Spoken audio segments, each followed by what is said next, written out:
द्या, बऱ्याच गावात महाराज ब्राह्मण नाही, बऱ्याच गावात स्वामी नाही, बऱ्याच गावात नाही, आणि ज्या गावात आहे त्यांना सगळ्या विधी करता येईल, सांगता येत नाही. आमचं गाव त्याही दृष्टीनं उज्ज्वल आहे, आमचं गाव त्याही दृष्टीनं सदृढ आहे, त्याही दृष्टीनं आमच्या गावचं नाव आहे. पंचक्रोशीमध्ये आमच्या गावचं त्याही दृष्टीनं धार्मिक दृष्टीने नाव आहे.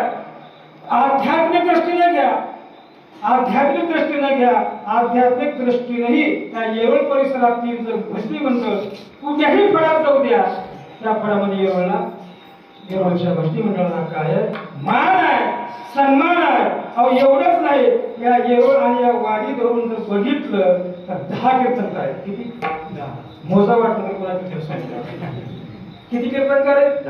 कीर्तनकार 10 कीर्तनकार आहेत. एक सप्ताह होऊन कीर्तनकार उरतील.